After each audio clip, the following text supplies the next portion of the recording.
আলবদর রাজাকারের বাচ্চারা এখনো কিন্তু ফজলুর রহমানদের মতো মুক্তিযোদ্ধারা জীবিত আছে। এই দেশে মুক্তিযুদ্ধ হয়েছে। জামাত জোট যদি মেজরিটি পায় তাহলে আমি বিষ খাবো। যতদিন রয়্যাল বেঙ্গল টাইগার থাকবে মুক্তিযোদ্ধা জিতবে, রাজাকার কোনোদিন এদেশে জয় লাভ করতে পারবে না। আর আমাকে ফজা পাগলা বলে কথা বলে উনি একদিনই তা বলে। মুক্তিযোদ্ধা পরিবারের লোক কেউ জামাত করতে পারে না। আমি আজকে আপনাদের কাছে বলতে চাই, মুক্তিযুদ্ধ এত সহজ জিনিস না। আপনি যে এখানে বসে আছেন, আপনি যে সালুটি করে যুদ্ধ করেছিলেন 4 দিন, কত লোক মারা গিয়েছে, কত সন্তান শহীদ হয়েছে। একটা বন্দুকের আওয়াজ, একটা কামানের আওয়াজ সিলেটে হয়েছে, আর আমি ময়মনসিংহে বসে সেই আওয়াজটি শুনেছি। আখাউড়াতে সেই নদীতে যে যুদ্ধ হয়েছে, যে যুদ্ধে নেতৃত্ব দিয়েছে খালেদ মুশাররফ, হায়দারেরা, সেই শব্দ আমার বাড়ি থেকে 100 কিলোমিটার দূরে সেই শব্দ আমি শুনেছি। ওই যে ধানোয়া কামালপুরে কর্নেল তাহেররা যুদ্ধ করেছে, সেই যুদ্ধের সংবাদ শব্দ আমি কিশোরগঞ্জ থেকে শুনেছি। 11টা সেক্টর ছিল। 1 নম্বর সেক্টর কমান্ডার জিয়াউর রহমান, 2 নম্বর খালেদ মুশাররফ। জিয়াউর রহমান যখন ব্রিগেড কমান্ডার হলেন তখন কমান্ডার হলেন সেইখানে। ওই ফেনীর যুদ্ধ, জাফর ইমামদের আজকে যাই করুক তারা, বিলুনিয়ার যুদ্ধ তো আমরা বলবো না।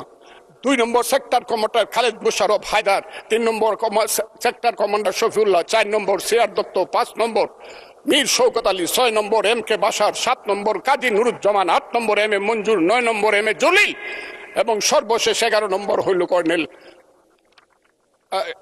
তাহের, যার পা চলে গিয়েছিল।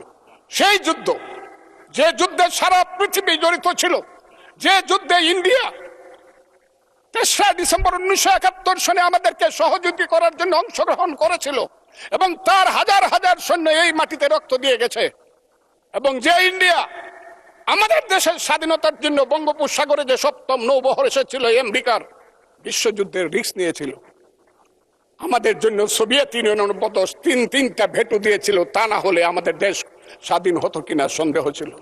সেই মুক্তিযুদ্ধের সঙ্গে যখন 1 মাসের গণ আন্দোলনকে তুলনা করা হয়, তখন মুক্তিযুদ্ধকে ছোট করা হয়। আমি মনে মনে ভাবি, হয়তোবা আমি মরে গেলেই ভালো হতো। আমি আজকে আপনাদের কাছে প্রশ্ন রাখতে চাই, 5ই আগস্টের পরে কি হলো? আমাকে একটু 5ই আগস্টের পরে কি হলো আপনারা জানেন? এইখানে ইউনূস সরকার ছিল।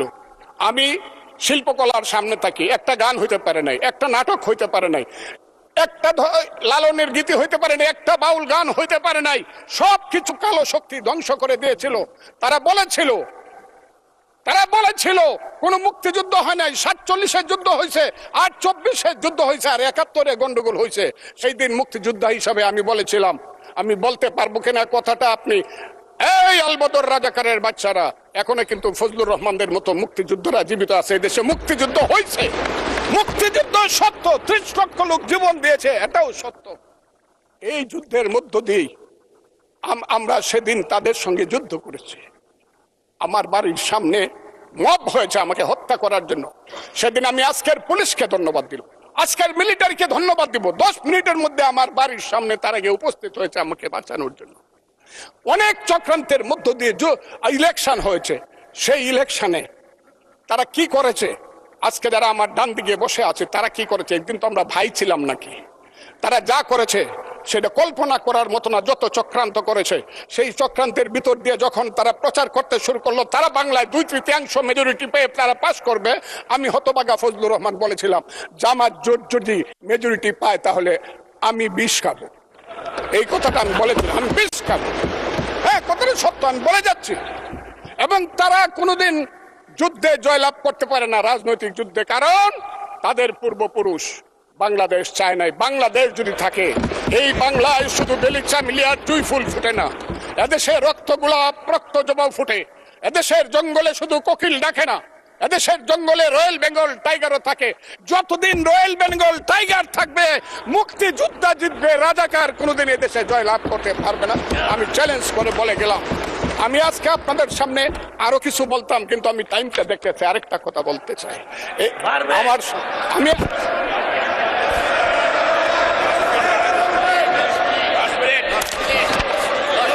আমাকে 5 মিনিট সময় দেন, আমি শেষ করে ফেলবো। আমি আজকে আপনার সামনে শুধু বলতে এসেছি,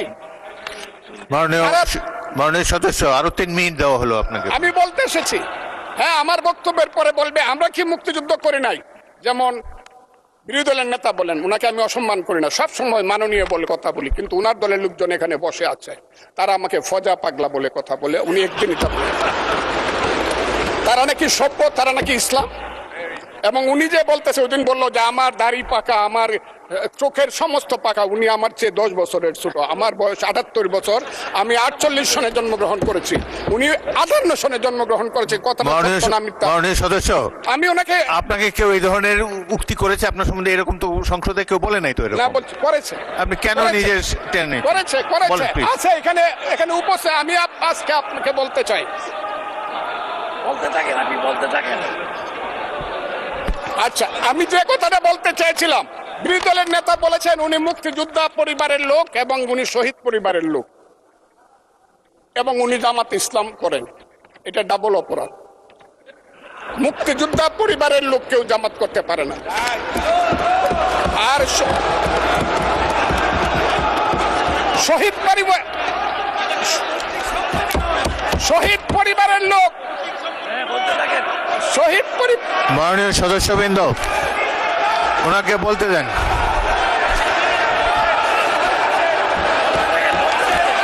মাননীয় সদস্যবৃন্দ, অর্ডার। আপনারা শৃঙ্খলা রক্ষা করুন। মাননীয় সদস্যবৃন্দ, সংসদে শৃঙ্খলা রক্ষা করুন। মাননীয় সদস্য ফজলুর রহমান, আপনি শেষ করুন, কষ্ট পাইতেছেন, বক্তব্য শেষ করুন। আমি আবারও বলে রাখলাম, শহীদ পরিবারের লোক তো জামাত করতেই পারে না, আর জামাত করলে ডাবল অপরাধ করতেছে। 2, তাহলে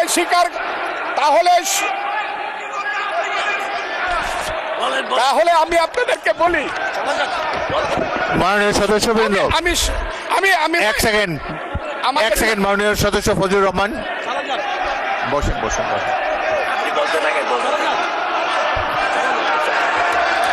আমি আপনাদেরকে মাননীয় সদস্যবৃন্দ, প্রোটেকশন আশা করতেছি। মাননীয় সদস্যবৃন্দ, বসুন।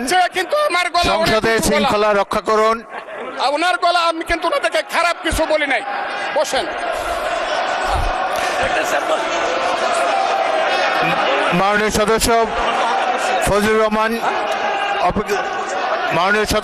রহমান, আপনি একটু অপেক্ষা করুন। আপনি বলতে থাকেন না। মাননীয় সদস্যবৃন্দ, আমি প্লিজ সিট ডাউন। আমি বলছি, এই যে দেখেন, তারা বসেন।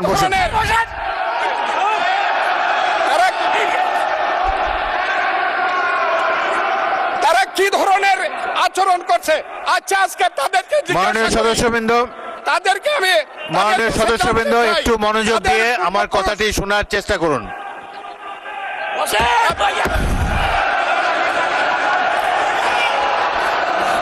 মাননীয় সদস্যবৃন্দ, গাজী নজরুল ইসলাম, বসুন। আমি আজকে বসুন। এই স্পিকারের কথা শোনার চেষ্টা করুন। মাননীয় সদস্যবৃন্দ, একটা কথা আপনারা মনোযোগ দিয়ে শুনেন। সংসদে প্রত্যেক সদস্যের, ফজলুর রহমান একটু ওয়েট করেন। মাননীয় সদস্য ফজলুর রহমান ওয়েট করেন। Hold on for a second, একটু অপেক্ষা করুন।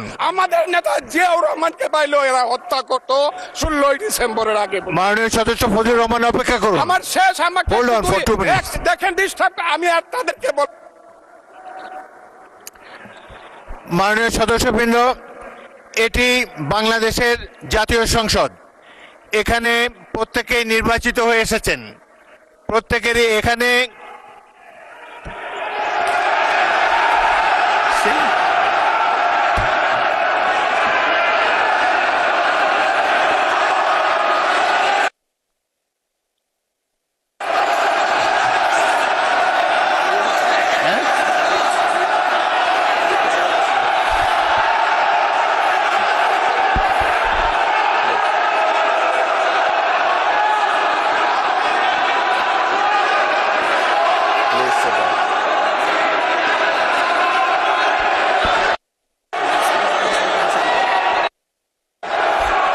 মাননীয় সদস্যবৃন্দ,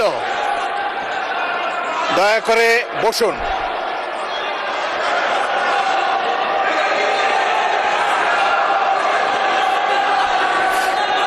মাননীয় সদস্যবৃন্দ, বসুন। প্লিজ।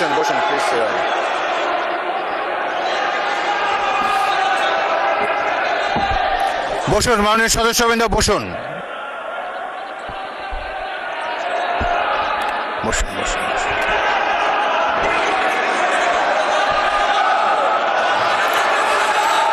মাননীয় সদস্যবৃন্দ,